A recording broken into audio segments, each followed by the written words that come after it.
na halagang 20 milyon. May kasamang Rolls Royce. Ang mga sanga ay mga DPWH, Kongreso at Senado at iba pang opisyal ng gobyerno.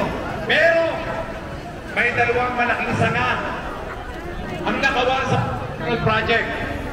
Ang isang sanga ay ang BICAP at ang powerful small group na nag-insert ng 289 billion sa DPWH. Kasama ang 142 billion na in-insert nino. In-insert ni Chief Escudero at 3 billion komisyon ni Martin Romualdez. 13 billion ang in-insert ni Saltico. At meron pang isang nagulong sa akin na hindi nyo alam. 12 billion ang ginawang pabao kay Grace Po. Ano ang gagawin natin sa mga kurakot?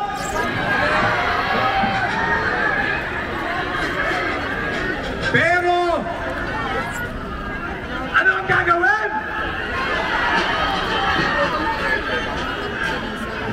Pero may puno, ang puno ng pagnanakaw sa flood control project ay ang Malacanang. Si Duterte mula 2016 hanggang 2022 ay nagpagawa ng 13,700 flood control project na ginastusan ng 622 billion. Ang laking pera. Si Marcos nagpagawa ng flood control project na 9,800 flood control project na ginastusan ng 545 billion.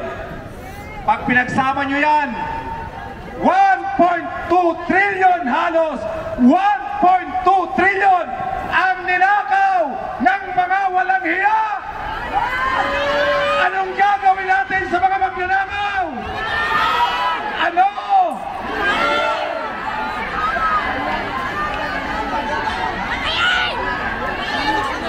Dapat putulin ang puno. Pero dapat silang makulong, tama, dapat makulong. Pero huwag na nating palalabasin dahil pag nakalabas, nagiging senador. Kilala nyo yun? Mga kasama, bilang panghuli, ang puno ng korupsyon. Ang korupsyon ha, ang flood control. Ang puno ng korupsyon, ang flood control, ay mayroong ugat.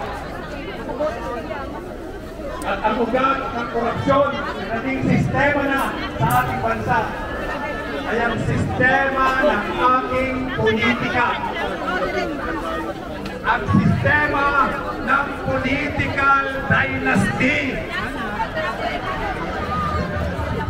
Si Marcos dynasty, si Duterte dynasty, ang Senado 80% dynasty, ang Kongreso 70% dynasty, ang mga gobernador 89% ay dynasty. Hanggat may sistema ng political dynasty sa ating bansa, babalik at babalik at babalik ang korupsyon. Kahit na nagpakulong natin si Jinggoy, si Bong Revilla, si Enrile, babalik ulit. Kahit na nagpakulong natin si Napoles ng 55 years, hindi natatakot dahil political dynasty sila. Ang political dynasty ay kakambal ng magnanakaw.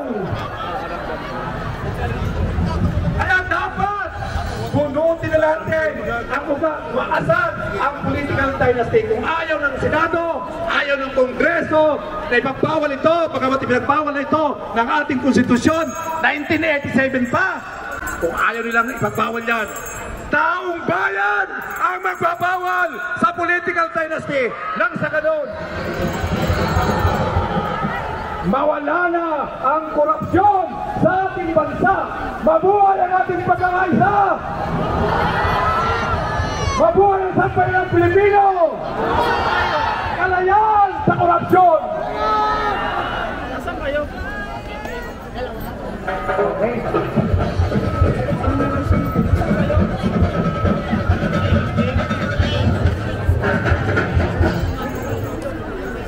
Mula po sa Bunjok, sabi ni Sara Duterte,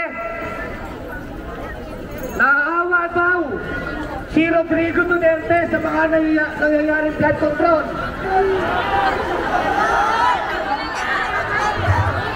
Sabi ni Marcos, kung hindi daw sa presidente, kasama sa natin.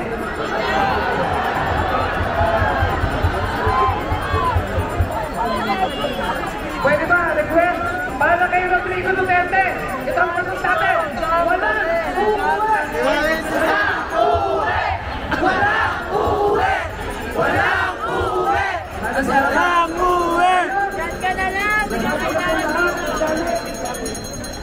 Sabi nga ni Sarati,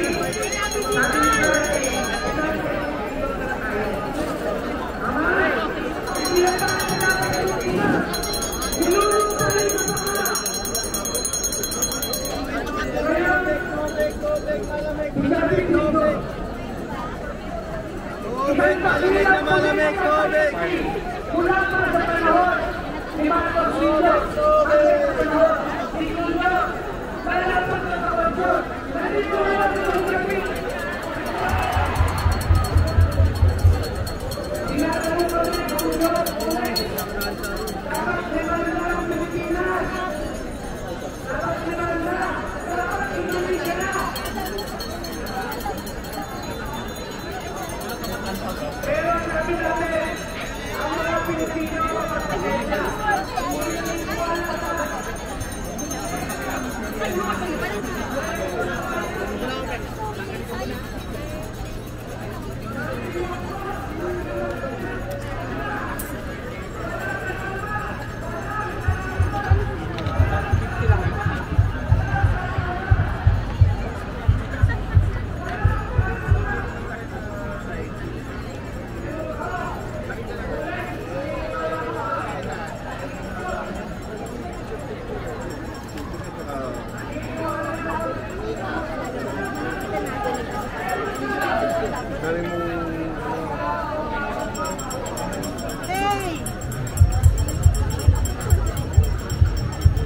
Mga kapunyok, sama-sama na po tayo sa Pagkakasalitas Electronics.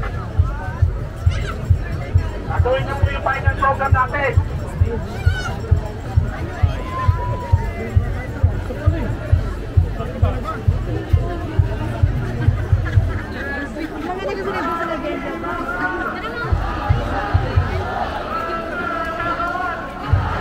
Tayo na po mga kapunyok, tayo na po ngayon.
Tubig, tubig, tubig!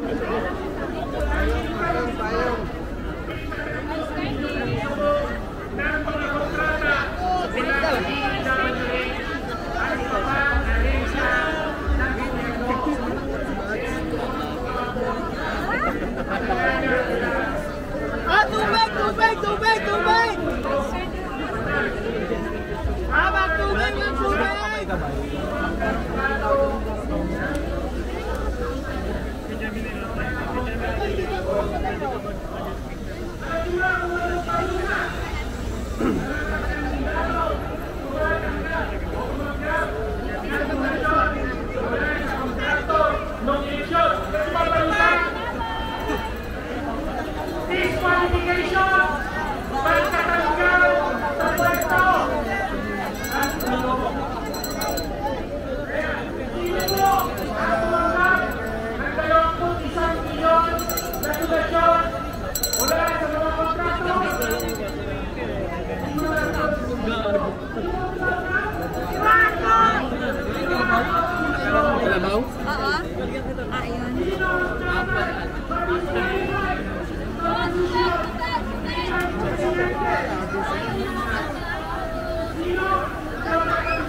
Girlfriend ko.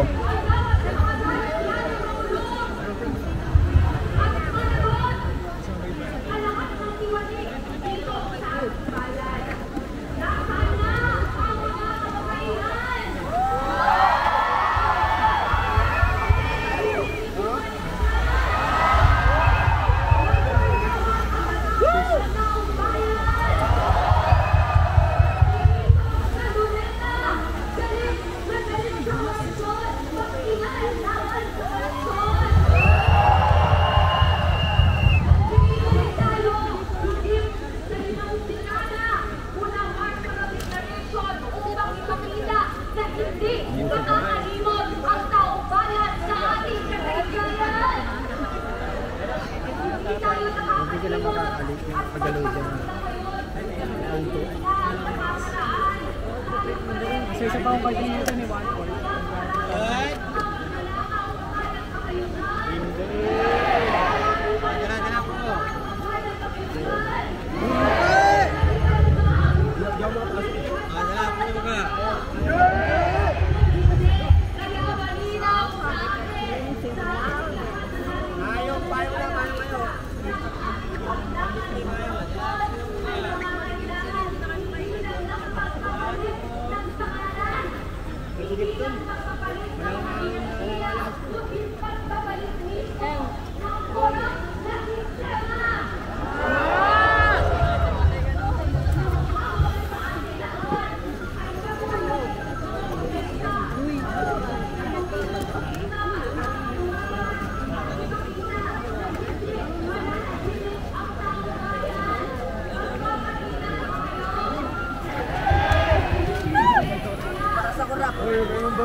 Pa-like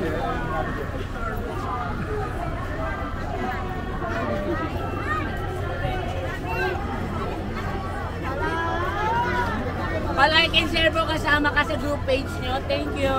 Wala po ba?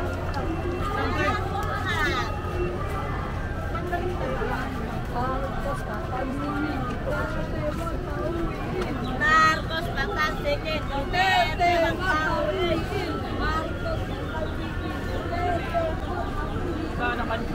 Kinonfine yung isa dun sa...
Sir, ghost water. Ghost water po. Ghost water po, ghost water.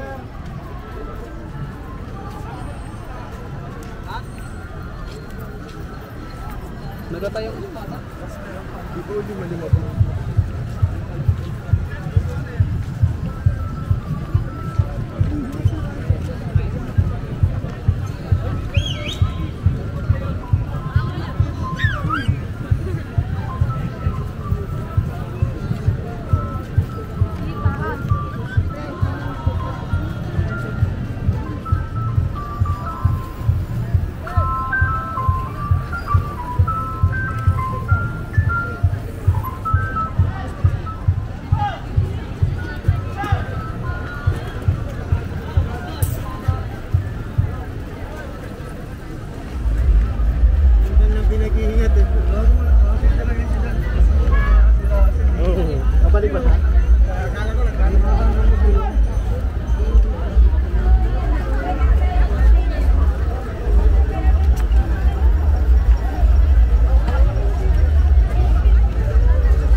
Hoy,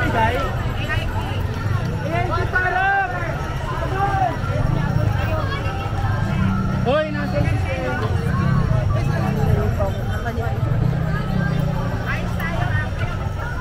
Yung katulad ng pila kanina, ay yung pila kanina ha.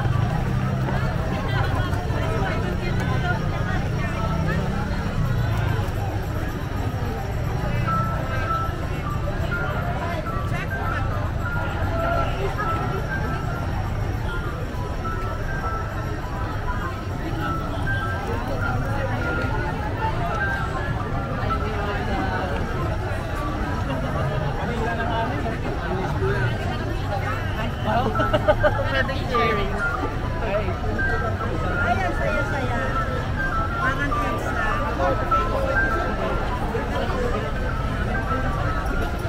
Ang palitaw doon.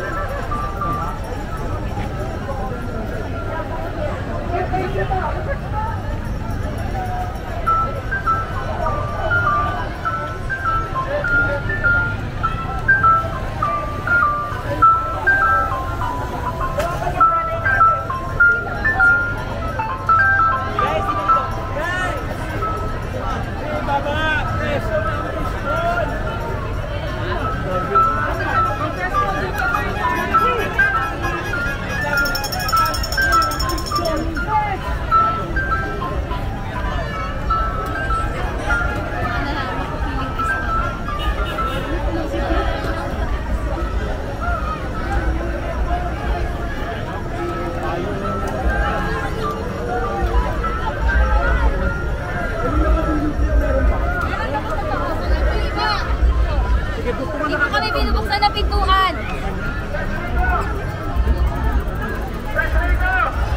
Masan si ano? Press Rico! Press Rico! Press Rico! Press Rico! Press Rico! Press Rico! Press Rico! Press Rico!